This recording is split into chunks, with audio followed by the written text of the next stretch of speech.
Kyle Holbrook is the founder and executive artist for a community mural project called Moving the Lives of Kids. Can you tell us about it? Yeah, so Moving Lives of Kids is an acronym MLK, and it came from in 2005 and 2006. We did a big project in the city of Pittsburgh on the Martin Luther King busway. And the reason why we did that project, I mean, there was excellent walls on the busway that needed some beautification. It also went through 9 different communities, and these are very diverse communities from rich to poor, to black and white, and different ethnicities. But also, it went through some neighborhoods such as like Homewood and the Hill District, which are rival neighborhoods in the 90s and still with some gang violence. And the idea is through Moving Lives of Kids project is to get kids, some that are into art. It's usually half the kids are into art and want to be artists, and usually half the kids are quote unquote at-risk kids and could just benefit from something positive. So we get these youth working and have these youth working with professional artists and educators to beautify communities all around the world, and it started here in Pittsburgh. How do you select these kids that get involved with you? Well, that's always one of the toughest things because we get so many applications every year. We get 1,500 applications on mlkmural.com on an average and what every kind of year. information are you looking for when an application is filled out by some prospective young artist? Well, I what mean, do you want to know from them? yeah, we want to just a lot of times the passion for their art or whatever they want to do will exude through what they write. So who's your favorite artist? What type of genre of art or do you like? And we just ask them simply. Why do you want to work on this project? And so if you just say, I want to get paid, and you leave one sentence, then maybe you didn't try enough as some kids that leave several paragraphs. So it really we're looking for somebody who really wants to be there. And as I said, I mean, there's a lot of kids usually sounds competitive. You don't it's have room for everybody, right? And so it's usually 100 kids that we're able to pay, and they get $1,000 a piece to work during the summer.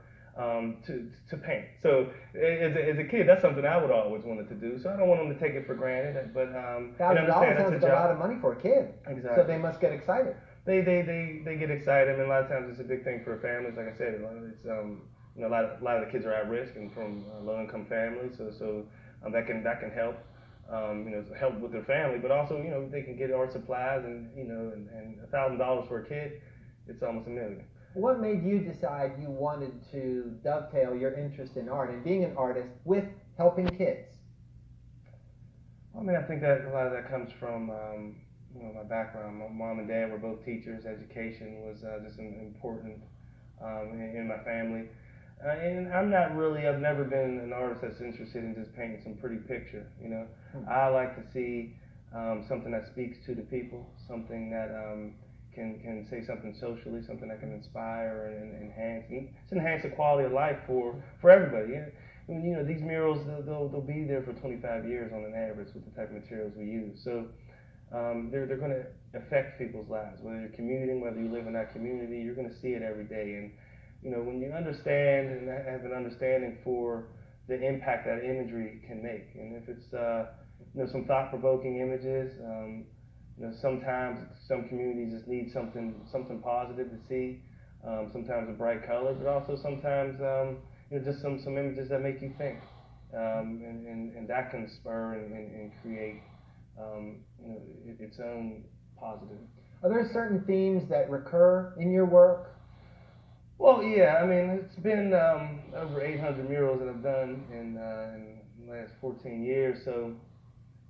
I mean, a lot of the community murals, there's a lot of history of different communities. I mean, 2 square mile radius.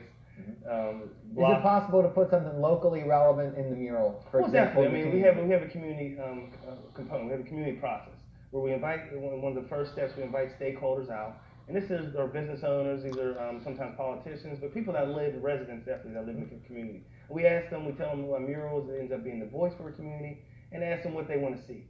Because they're the ones that are going to see it every day, and so I think that's really important in the process. So we get feedback as far as what they want to see. And there's always this. There was the first this here. Or people have some different history that they talk about. And then we bring back sketches that reflect that feedback and let the community vote. And so many of them have that community process involved. And talk about some of the influences in the lives of kids that you're trying to reach. In other words, some kids, as you said, are at risk, and so what's going on at home for them that maybe you can help complement or make better by having them involved in a serious project like this that involves they're getting paid and they have to show up and they have to produce, right? Yes. I mean, so several fold. I mean, obviously they're learning job readiness. They're learning stuff that they can take for the rest of their life. You have to be on time. You have a task that you have to do, and you have to do it as good as possible, and it has to be done in a timely fashion. So they're learning stuff, those types so of they're on life deadline skills. too. Right, they're on a deadline and working with a team, so you learn teamwork as well. But a lot of these kids come from really tough neighborhoods.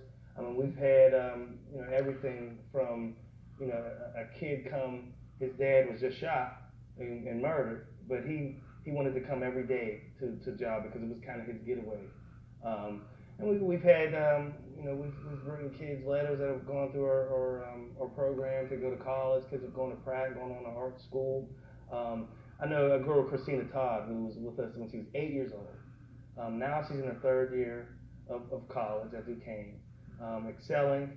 And her family talks about how the art was impactful, in her life and in her progression. And now she comes back and takes a leadership role and does some. She's been a manager, and she started when she was 8. So that's a great story. How easy is it for you to secure a wall to paint your murals on? Well, in the beginning it used to be difficult. Now we get requests from communities to, and it's about addressing those requests. I mean, we want a wall that's going to be highly visible. We have a preference for. I mean, we've done everything from the richest neighborhoods to the poorest to urban to rural, but we have a preference for neighborhoods that need some beautification. In all the murals we've done, we've never had any graffiti.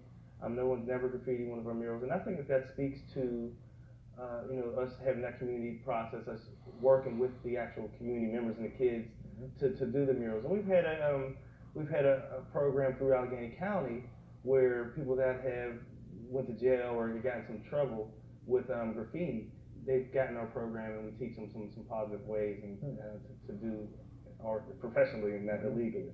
Now, when you bring these kids in for a mural project, I can see a group of kids could turn into chaos on site with a mural, so they've got to have some kind of direction. Right. So what kind of specific tasks do you give them? Tell me about your supervision style. Well, we have and I say we, because it's really it's a team at MLK and Moving Lives of Kids. Where we have managers for each site, we have a teacher at each site, we have an artist, and that artist is selected through that community process. And so we have a patented curriculum that we came up that goes through the steps of creating a mural, and then it relates each step to a future possible career path in the arts. And so it takes them through the elements of design, which is color theory, perspective, line, and all those different things. And so they learn some of the things that professional artists learn in college. They're able to get some of that education, right now as a kid and get paid for it. But if it rains, we have a classroom space that we go into. There's just guidelines. The first 2 days are just guidelines and rules. Remember, they were selected to be a part of it, and they're getting paid. So you got to follow the rules. So we don't have any problems.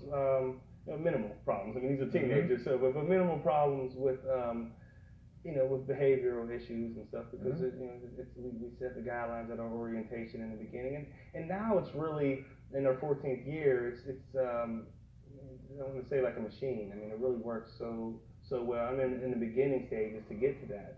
I remember and we would joke and laugh about some of those crazy times where people just run around with paint. The wall can be destroyed in 4 minutes. A bunch of kids with paint. So it's a real process. Everybody has a job, and once we're in the process and everything is moving, it's a good energy to be around because everybody's accomplishing their goal to this huge task that we're doing together. Now, before